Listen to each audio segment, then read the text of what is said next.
Selamat pagi dan selamat siang anak-anak. Bagaimana kabar kalian hari ini? Pasti luar biasa. Di pertemuan ketiga ini, kita akan ngebahas tentang hukum Kirchhoff. Ayo, mari kita bahas sama-sama.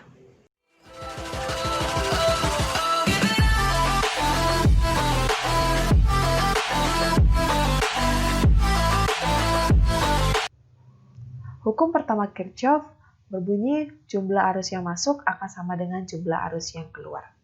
Kalian lihat ada dua gambar pada slide PPT yang telah Ibu tampilkan.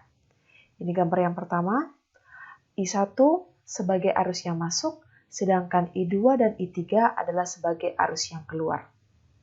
Maka bisa dibuat I1 sama dengan I2 ditambah dengan I3.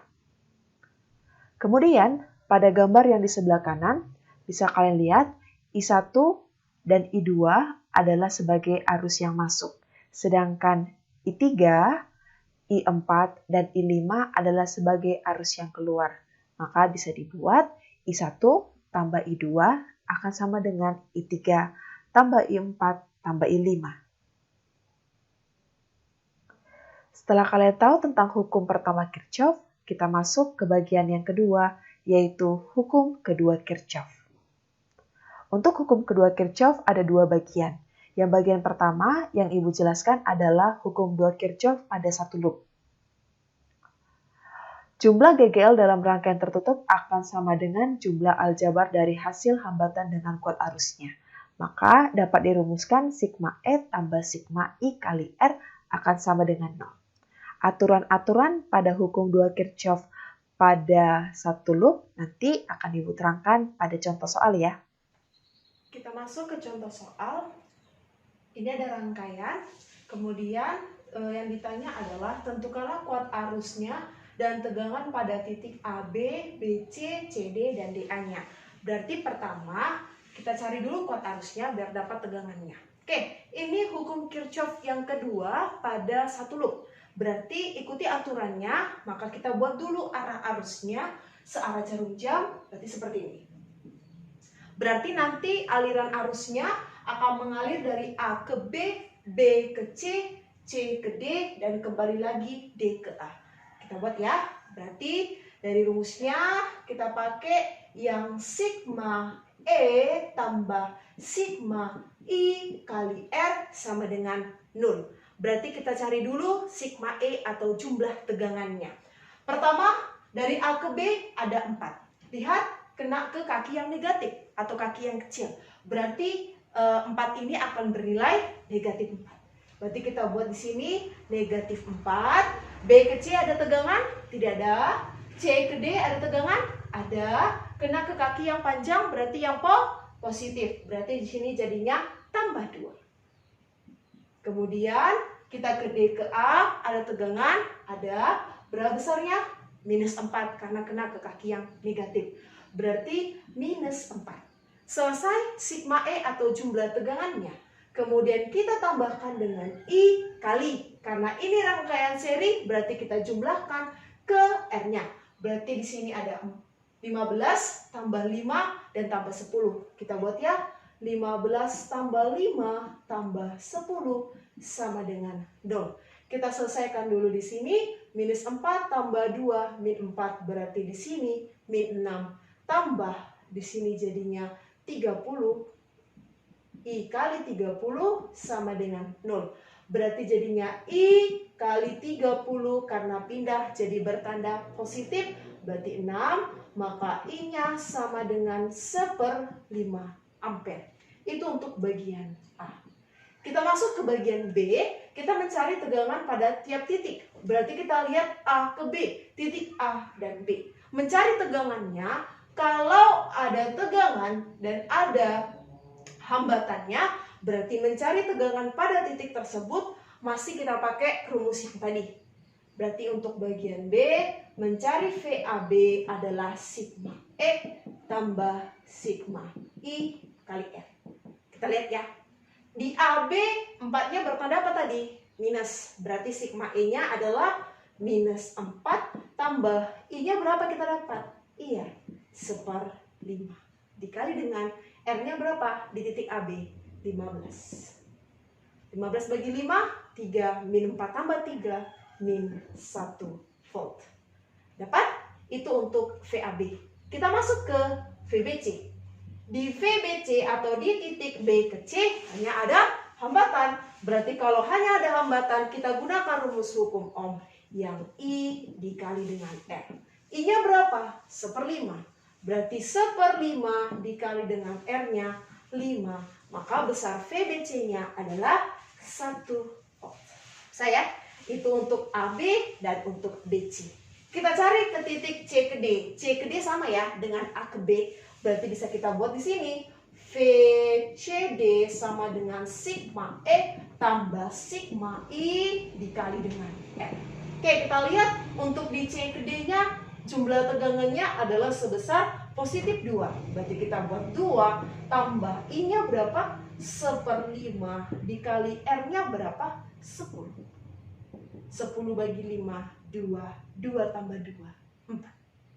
Berarti besar VCD-nya adalah 4 volt. Yang terakhir adalah VDA. VDA di titik D ke A hanya ada tegangan. Berarti mencari VDA atau tegangan di titik tersebut adalah lihat saja berapa besar jumlah tegangannya. Berarti jumlah tegangannya sebesar min 4. Berarti min 4 volt. Seperti itu untuk contoh soal. Selanjutnya ada hukum 2 Kirchhoff pada 2 loop. Untuk hukum 2 Kirchhoff pada 2 loop, ada cara untuk menentukan arus pada masing-masing cabang dan ada juga penjelasannya. Untuk lebih jelasnya, nanti akan Ibu buat pada contoh soal yang nanti akan Ibu tampilkan. Kita masuk ke contoh soal. Pada rangkaian tersebut, ditanya adalah tentukanlah kuat arus tiap titiknya. Oke, berarti di sini sudah masuk hukum 2 Kirchhoff pada 2 loop. Step pertama yang harus dilakukan adalah tentukan dulu loop 1 sama loop 2-nya. Oke, ini loop 1 sebelah kiri Ibu buat dan loop 2 sebelah kanan. Kemudian setelah itu kita tentukan dulu arah arusnya pada tiap loopnya sesuai dengan ketentuannya. Berarti loop 1 selalu kita buat searah jarum jam ya. Kemudian loop 2 berlawanan arah jarum jam.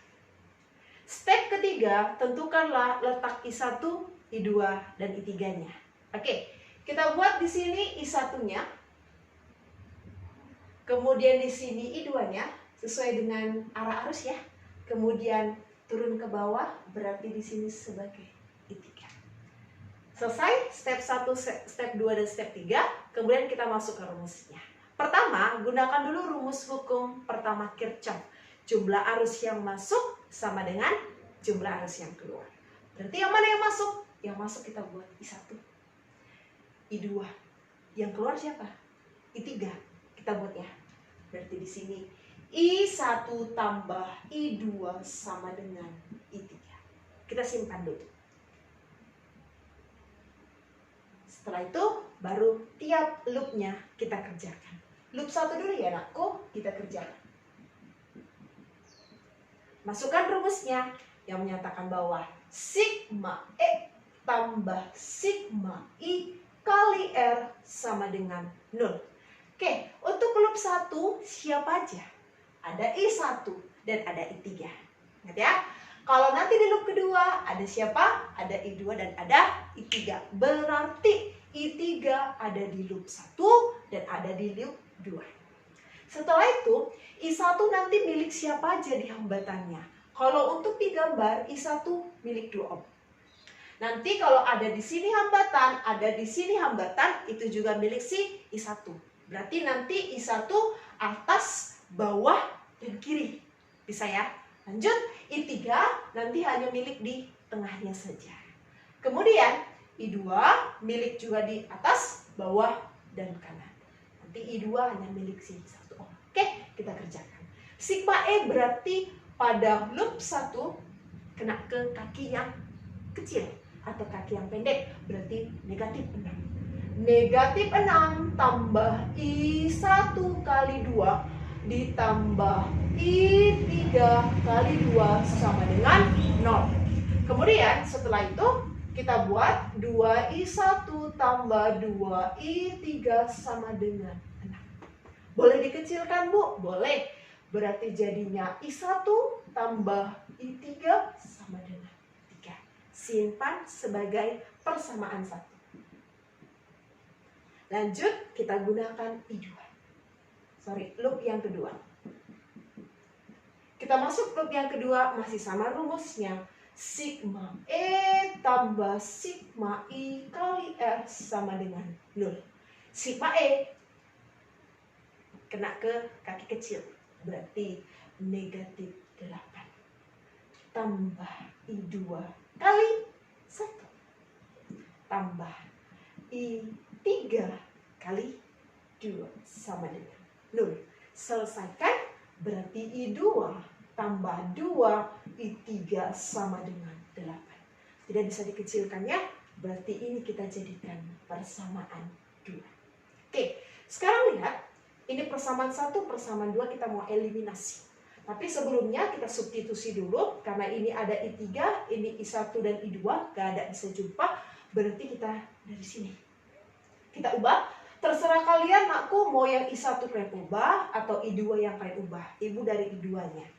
Berarti nanti kalau I2 yang diubah, berarti jadinya I3 kurang I1. Nanti kita buat sini ya, kita substitusikan ya. Berarti jadinya I3 kurang I1 ditambah 2 I3 sama dengan 8. Kita buat, jadinya 3 I3 kurang I1 sama dengan 8. Berarti ini kita buat jadi persamaan yang ketiga ya. Oke, sudah dapat I1 ada, I3 ada. Kita eliminasikan persamaan 1 dengan persamaan yang ketiga. Maka nanti persamaan 1 dan persamaan 3. Kita buat I1 tambah I3 sama dengan 3. Ini kita pindahkan, maka di sini min I1 tambah 3 I3 sama dengan 8. Oke, kita bakal ini jumlah atau kita kurang. Karena kita mematikan I1 berarti kita jumlahkan. Habis ya I1-nya. Habis. I3 tambah 3 I3 adalah 4. I3 sama dengan 11. Berarti I3-nya sama dengan 11/4 ampere. Dapat I3-nya, kita cari I2-nya dari mana atau I1-nya. Kita cari dulu I1-nya dari persamaan yang pertama. Berarti nanti I1 tambah I3-nya 11/4 sama dengan 3. Maka I1 sama dengan 3 dikurang 11/4 ya. Berarti I1 sama dengan 1/4 ampere. Dapat I1, mencari I2 dari persamaan yang tadi. Maka nanti I2 sama dengan I3 kurang I1, berarti I3-nya 11/4 kurang 1/4 adalah 10/4 ampere. Seperti itu untuk contoh soalnya. Jadi pada suatu pengantar, jika nanti dialiri suatu arus listrik, maka pengantar tersebut akan menimbulkan suatu panas. Panasnya tersebut merupakan bentuk dari energi yang tersimpan pada pengantar tersebut. Nah, untuk energi dan daya, kalau kalian lihat pada slide PPT yang sudah Ibu tampilkan, rumusnya hampir sama. Untuk rumus energi, W itu akan sama dengan P kali T. Rumus yang keduanya V kali I kali T. Rumus yang ketiganya I kuadrat kali R kali T. Sedangkan rumus yang terakhir adalah V kuadrat per R kali T. Kemudian untuk rumus daya, rumus pertamanya adalah P sama dengan W per T. Maka untuk rumus kedua, ketiga, dan keempat, T-nya hilang dari rumus energi. Bisa kalian lihat ya perbedaannya. Kita masuk ke contoh soal. Sebuah alat pemanas listrik digunakan untuk mendidihkan 11 kg air bersuhu 12 derajat Celcius.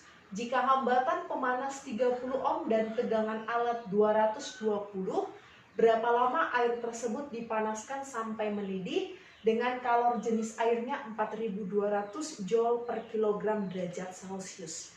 Kita buat dulu diketahuinya nakku. Diketahui yang pertama adalah massa airnya, berarti M-nya sebesar 11 kg.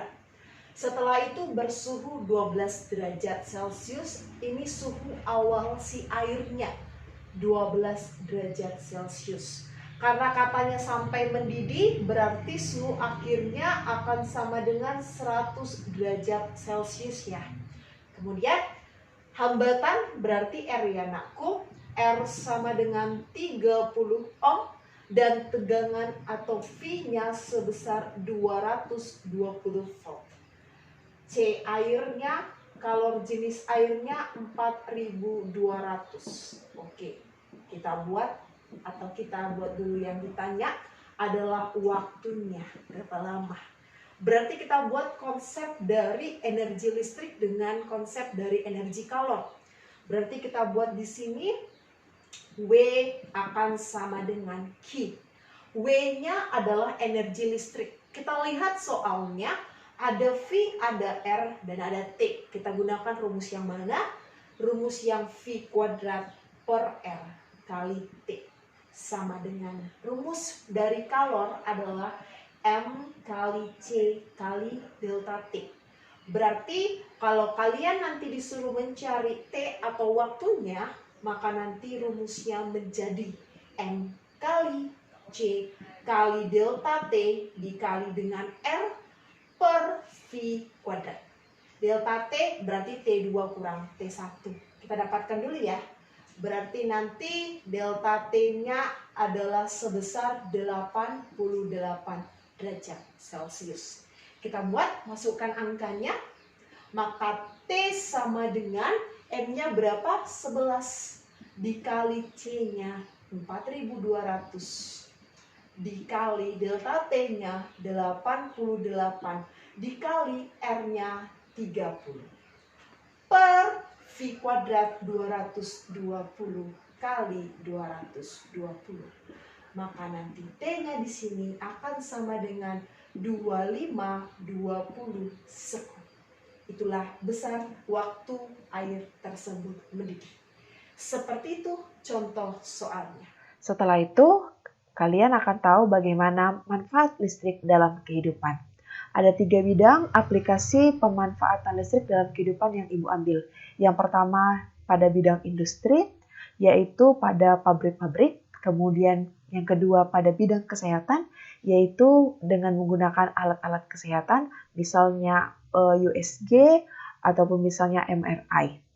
Kemudian untuk yang ketiga ada rumah tangga. Kalian bisa lihat contohnya TV, komputer, bahkan untuk mengecas handphone kalian juga menggunakan arus listrik. Bagaimana pelajaran hari ini? Pasti sudah mengerti kalian ya. Bagi yang belum paham, boleh kita diskusikan sama-sama di grup WA ataupun Telegram. Jangan lupa dikerjakan soal latihannya ya, supaya kalian makin mengerti. Tetap jaga kesehatan dan tetap semangat. Salam fisika.